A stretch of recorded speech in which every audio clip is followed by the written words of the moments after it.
평생을 아들 하나 키우느라 악착같이 살았습니다. 남편 떠나보내고 혼자서 과수원 일구고 건물 월세 받으며 5년간 2억이 넘는 돈을 아들네에게 보냈어요. 그런데 올해 추석 아들에게서 전화가 왔습니다. 엄마, 이번 추석에는 오지 않으시는 게 좋을 것 같아요. 여러분이라면 어떻게 하시겠습니까? 오늘은 한 어머니의 이야기를 들려드리려고 합니다. 듣다 보면 가슴이 먹먹해지실 거예요. 어쩌면 눈시울이 붉어지실 수도 있습니다.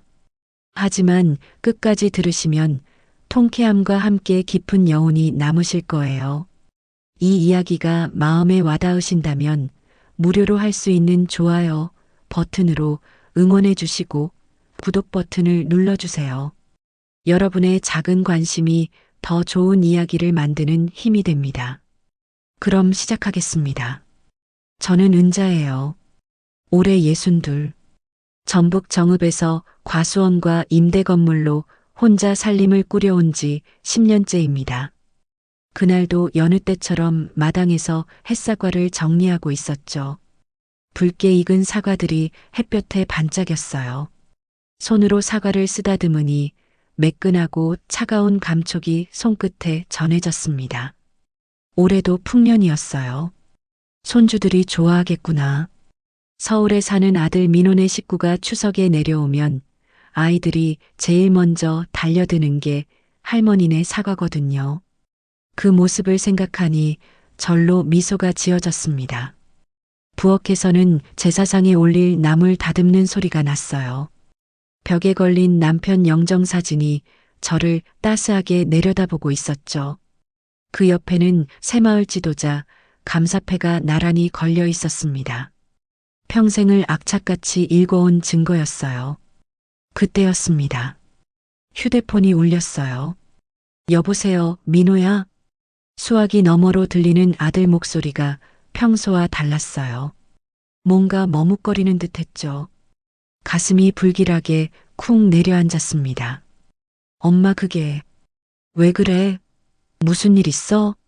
아니, 그게 아니라 이번 추석 말이야. 민호는 한참을 뜸을 들였어요. 저는 휴대폰을 꽉 쥔 채 기다렸죠. 그리고 마침내 들려온 말. 엄마, 이번 추석에는 오지 않으시는 게 좋을 것 같아요. 세상이 멈춘 것 같았습니다.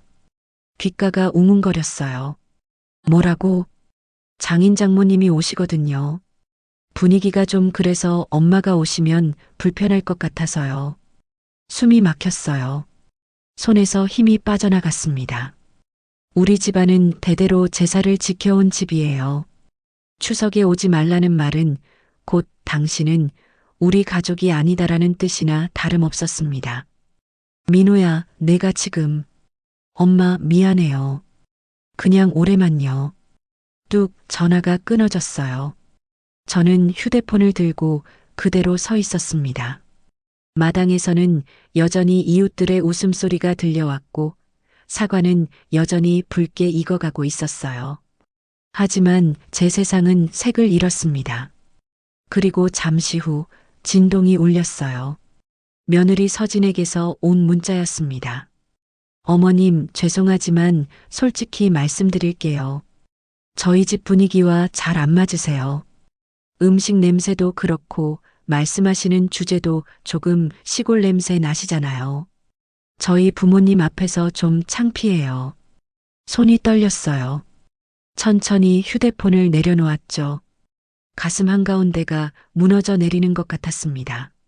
저는 안방으로 들어가 남편 영정 앞에 주저앉았어요. 말없이 영정을 바라보는데 눈에서 한 줄기 눈물이 흘러내렸습니다. 여보, 내가 이런 말을 들으려고 평생을 버텨왔단 말이오? 영정 속 남편은 여전히 따스하게 웃고 있었어요. 하지만 대답은 없었습니다. 저는 무릎을 껴안고 한참을 그렇게 앉아 있었죠. 다음 날 새벽 잠을 이루지 못하고 일어났습니다. 안방의 작은 책상 위에는 오래된 장부와 통장들이 가지런히 놓여 있었어요.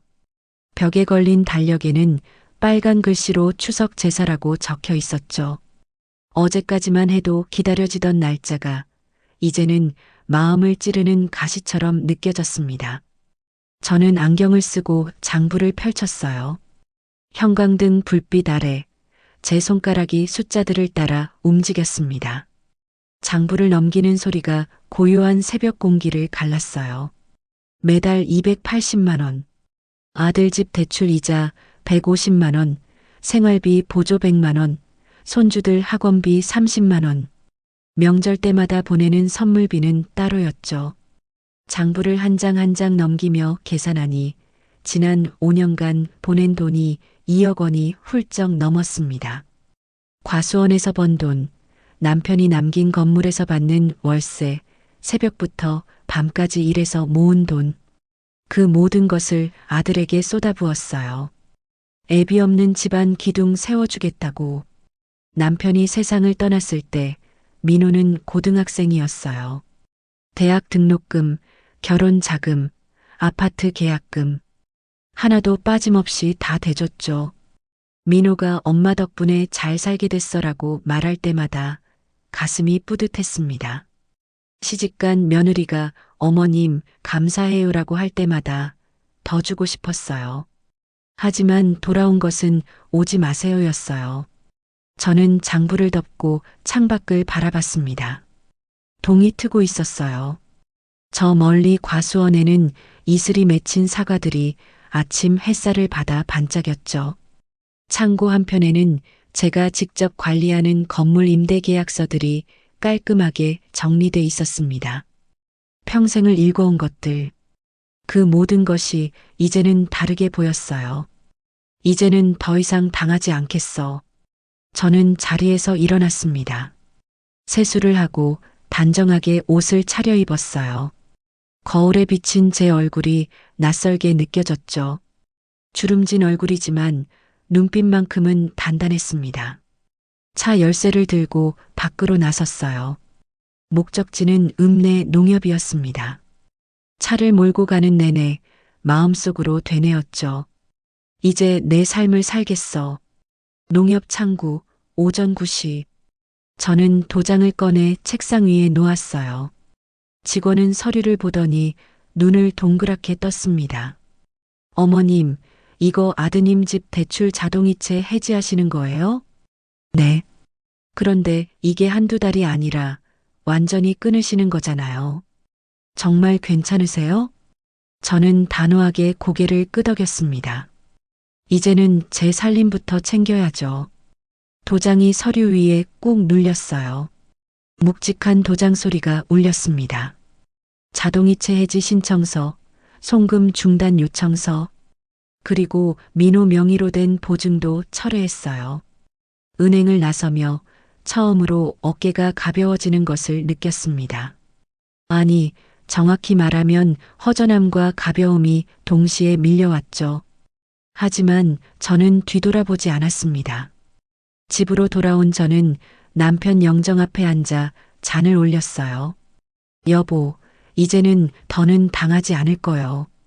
내 길을 살려야지.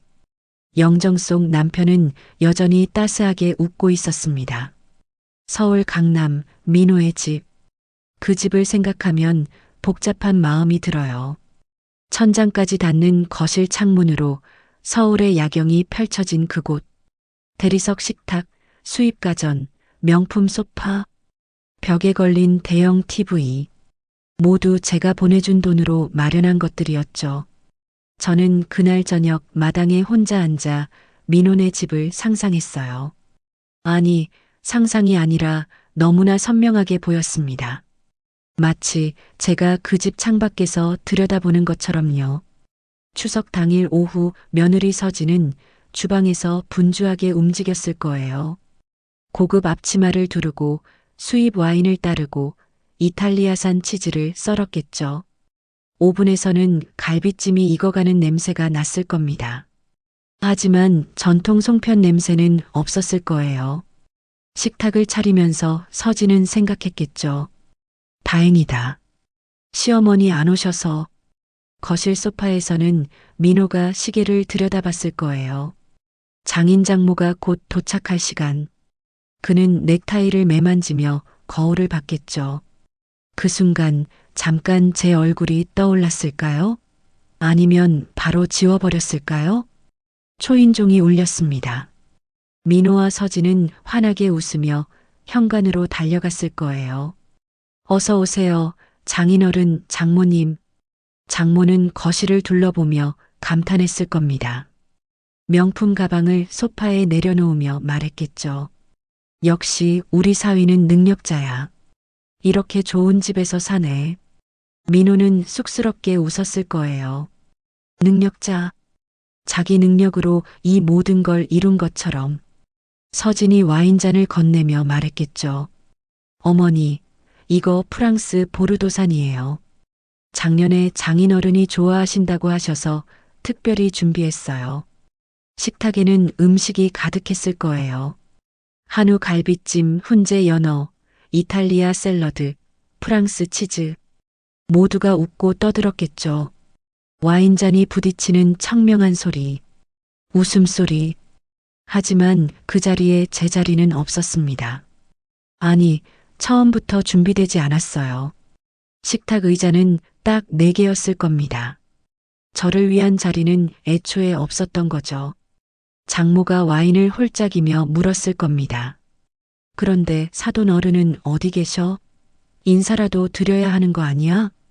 순간 민호와 서진의 표정이 굳었을 거예요. 서진이 어색하게 웃으며 대답했겠죠. 아, 시어머니는 그냥 시골에서 지내시기로 했어요. 워낙 전통적이시고 저희 분위기가 좀 안 맞으셔서요. 장모는 고개를 끄덕였을 겁니다. 그래, 뭐 요즘 세대랑은 좀 다르지. 그럴 수도 있지. 그렇게 대수롭지 않게 넘어갔겠죠. 다시 와인을 따르고 웃고 떠들었을 겁니다. 저는 그 자리에서 지워졌어요. 마치 처음부터 없었던 사람처럼. 저는 정읍집 마당에서 송편을 데우고 있었습니다. 혼자서요. 찬바람이 불어왔어요. 손이 시렸죠. 거실 커튼, 식탁, 고급 가전들. 그 모든 것이 제가 보내준 돈으로 마련된 거였습니다. 하지만 그 돈의 주인은 그 자리에 없었어요. 사과 하나를 집어들었습니다. 단단하고 차가웠어요. 제 마음처럼요. 추석 이틀째 되던 날 아침 장 보러 읍내에 나갔습니다. 구멍가게 앞에는 평소보다 사람들이 많이 모여 있었어요. 할머니, 할아버지들이 둥글게 모여 뭔가를 열심히 보고 있었죠. 지역 신문을 돌려보며 수군대고 있었습니다. 저는 장바구니를 들고 천천히 그 앞을 지나쳤는데 귀에 익은 이름이 들렸습니다. 이거 은자 씨 아니야? 발걸음이 멈췄어요. 맞네, 사진도 실렸어. 조심스럽게 고개를 돌려보니 신문 한 귀퉁이에 제 사진이 보였습니다. 가슴이 두근거렸어요. 사람들 사이로 비집고 들어가 신문을 봤죠. 정읍 은자 여사, 청년 창업임대 지원 10년 지역의 큰어머니. 사진 속에서 저는 환하게 웃으며 사과 박스를 들고 있었어요. 작년 가을에 찍은 사진이었죠.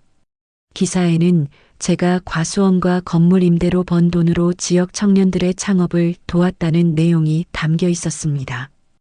은자 씨는 정말 대단해. 혼자서 다 일궈냈잖아.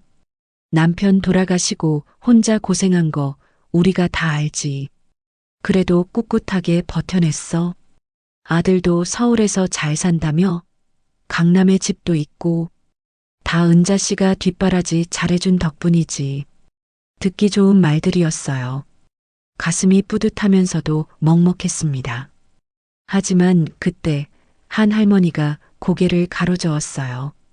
그런데 말이야, 이번 추석에 아들이 못 오게 했다더라.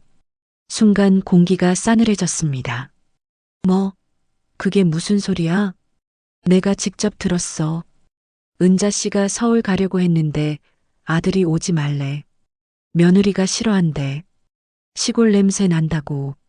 세상에 그렇게 뒷바라지 해줬는데 요즘 젊은 것들은 그런 거 몰라. 돈만 받아먹고 정작 은혜는 모르지. 사람들은 서로 눈치를 보며 고개를 저었어요. 저는 장바구니를 꽉 쥐고 그 자리를 떠났습니다. 뒤에서 수군거리는 소리가 계속 들렸죠. 불쌍하게 평생을 아들 위해 살았는데 내 자식이 저러면 못 참지.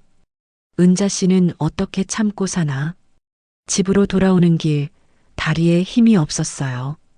발걸음이 무거웠습니다. 마을 사람들이 다 알게 됐어요. 제가 추석에 아들한테 거부당했다는 걸. 집에 도착해서도 귓가에 그 소리들이 맴돌았습니다. 창문 너머로 들려오는 듯한 속삭임들, 불쌍하다는 시선들. 저는 송편을 데우다 말고 주저앉았어요. 손이 떨렸습니다. 하지만 이를 악물고 일어났죠. 거울을 봤습니다. 주름진 얼굴, 하지만 눈빛만큼은 단단했어요. 이제는 눈치 보지 않겠어. 내가 쌓은 거 내 손으로 지켜야지. 남편 영정을 바라봤습니다. 그리고 속으로 다짐했어요. 여보, 이제는 제대로 보여줄 겁니다. 추석 사흘째 되던 날 밤, 저는 잠을 자지 않았습니다. 책상 앞에 앉아 서류를 정리했어요. 지난 5년간의 송금 내역, 대출 상환 기록, 각종 영수증. 하나하나 복사하고 정리하는데 밤을 꼬박 새웠죠. 형광등 불빛 아래서 도장을 찍고 봉투에 담고 주소를 적었습니다. 손이 저리도록 일했어요. 하지만 멈추지 않았습니다. 오히려 손이 움직일수록 마음이 차분해졌죠. 이제 다 알게 해주마. 세상이 다 알게 해주겠어. 새벽 5시가 되자 서류 정리가 끝났습니다. 두툼한 봉투 3개. 각 봉투마다 같은 내용이 들어 있었어요. 하지만 받는 사람은 달랐죠. 하나는 아들 민호에게, 하나는 민호가 사는 아파트 주민 대표회에, 그리고 마지막 하나는 민호가 다니는 회사로. 저는 씻고 옷을 갈아입었어요. 단정하게 머리를 빗고 남편이 좋아하던 옷을 꺼내 입었습니다. 그리고 작은 영정 사진을 조수석에 놓고 차에 올랐어요. 여보, 같이 갑시다. 서울에. 동이틀 무렵 정읍을 출발했습니다. 고속도로에 차가 별로 없었어요. 3시간이 넘는 긴 여정. 창밖으로 펼쳐지는 풍경을 바라보며 생각했죠. 지난 10년 제가 얼마나 열심히 살았는지. 남편을 떠나보내고 혼자서 과수원을 일구고 건물을 관리하고 아들을 키웠는지. 매달 280만 원씩 보내면서도 단 한 번도 아깝다고 생각하지 않았어요. 아들이 잘 살기만 바랐으니까요. 하지만 돌아온 것은 무시였어요. 거부였죠. 휴게소에서 커피를 마시며 잠시 쉬었습니다. 거울을 봤어요. 피곤한 얼굴이었지만 눈빛만큼은 흔들리지 않았습니다. 오전 9시 서울 강남에 도착했어요. 높이 솟은 아파트들이 하늘을 찔렀습니다. 민호가 사는 아파트를 올려다봤죠. 저 높은 곳, 제가 보내준 돈으로 올라간 곳, 주차장에 차를 세웠습니다. 숨을 깊이 들이마셨어요. 그리고 봉투 3개를 들고 차에서 내렸죠. 민호네 집 문 앞까지 갔습니다. 초인종이 바로 앞에 있었어요. 손을 뻗으면 닿을 거리. 하지만 누르지 않았습니다. 대신 돌아서서 관리사무소로 향했어요. 실례합니다. 이 서류들 좀 전달해 주시겠어요? 관리사무소 직원이 봉투를 받아들며 물었습니다. 어머님, 이게 3군데나 되는데 무슨 서류세요? 증거예요. 진실을 담은 증거. 직원은 의아한 표정을 지었지만 제 단호한 눈빛에 더 이상 묻지 않고 고개를 끄덕였어요. 알겠습니다. 잘 전달하겠습니다. 저는 다시 차에 올랐습니다. 조수석에 영정 사진을 쓰다듬었어요. 여보, 이제 세상이 다 알게 될 겁니다. 우리가 얼마나 고생했는지, 아들이 얼마나 매정한지. 집으로 돌아가는 길 마음이 후련했습니다. 동시에 공허했어요. 하지만 후회는 없었습니다. 추석 연휴가 끝난 다음 주 월요일, 저는 과수원에서 사과를 따고 있었어요. 햇볕이 따사로웠습니다. 손에 잡히는 사과마다 묵직하고 단단했죠. 올해 사과는 유난히 달고 좋았어요. 그때 휴대폰이 울렸습니다. 화면에 민호라는 이름이 떴어요. 저는 사과를 바구니에 담으며 전화를 받지 않았습니다. 다시 울렸죠. 또 받지 않았어요. 세 번째 전화가 왔을 때 저는 천천히 전화를 받았습니다. 엄마, 대체 이게 무슨 짓이야? 민호의 목소리는 다급했습니다. 아니, 화가 나 있었죠. 숨이 가쁜 게 뛰어온 것 같았어요. 무슨 일인데 그래? 제 목소리는 차분했습니다. 사과를 따는 손도 멈추지 않았어요. 회사에 서류가 왔어. 엄마가 5년간 2억 넘게 송금했다는 증거가 은행 내역서에 도장까지 다 찍혀서.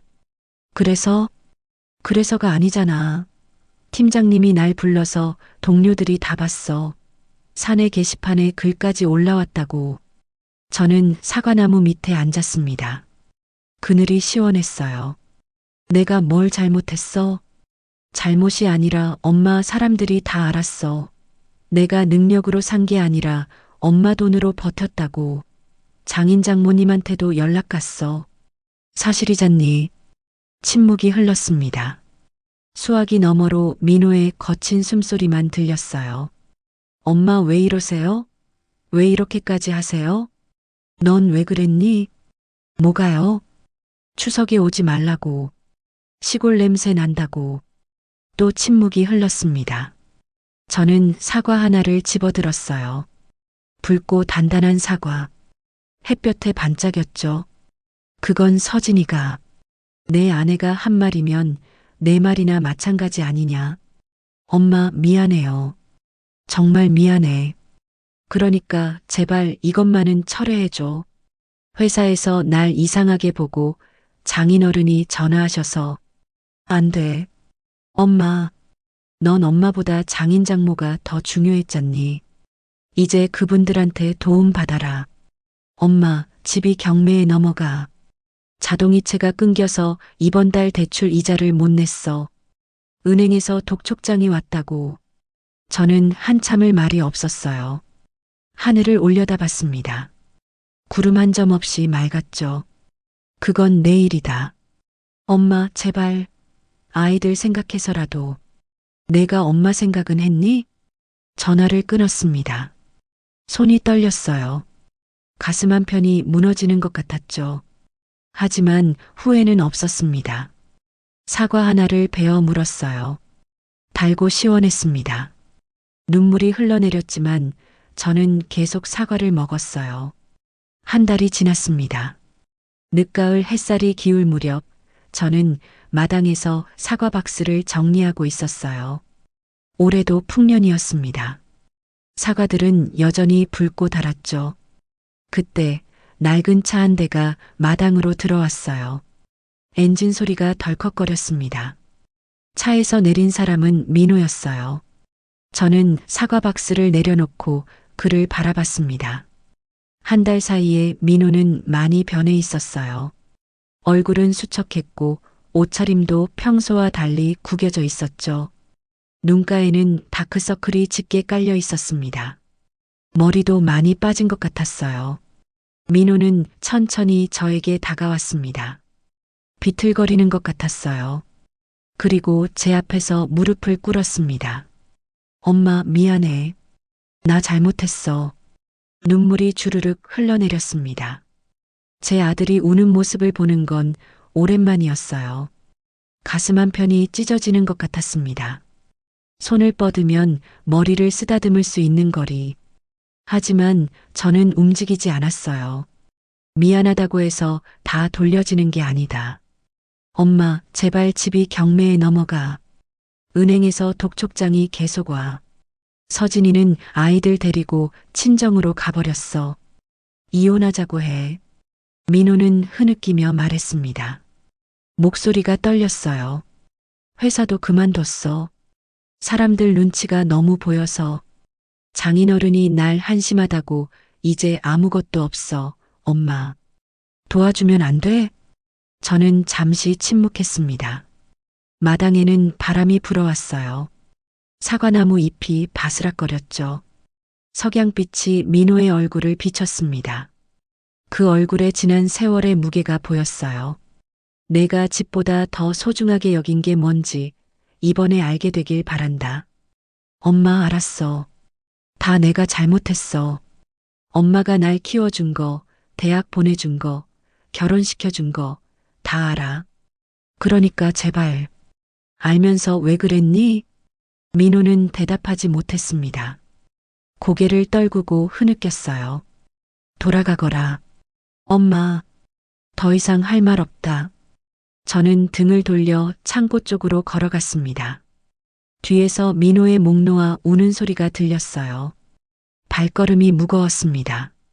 다리가 떨렸어요. 하지만 멈추지 않았죠. 창고에 들어가 문을 닫았습니다. 그리고 그제야 무릎을 꿇고 주저앉았어요. 눈물이 쏟아졌습니다. 가슴이 찢어지는 것 같았죠. 이게 맞는 거겠지, 여보. 이게 맞는 거겠지. 한참을 울었습니다. 하지만 밖으로 나가지는 않았어요. 창문 틈으로 민호가 차를 타고 떠나는 모습이 보였습니다. 등이 축 처져 있었어요. 저는 눈물을 닦고 남편 영정 앞에 앉았습니다. 잔을 올렸어요. 여보, 제가 잘한 건가요? 제가 너무 독한 건가요? 영정 속 남편은 여전히 따스하게 웃고 있었습니다. 그 미소가 말하는 것 같았어요. 당신은 잘했소. 이제 당신 인생을 사시오. 다음에 추석이 왔습니다. 마당은 사람들로 북적였어요. 이웃들, 친척들, 그리고 제가 도와준 청년들까지 모두가 송편을 나누며 웃음꽃을 피웠죠. 은자 이모, 사과 정말 맛있어요. 할머니, 송편 더 주세요. 아이들은 마당을 뛰어다니며 사과를 따먹었어요. 저는 환하게 웃으며 그들을 바라봤습니다. 가슴이 따뜻했어요. 이 아이들은 저를 거부하지 않았어요. 시골 냄새 난다고 하지 않았죠.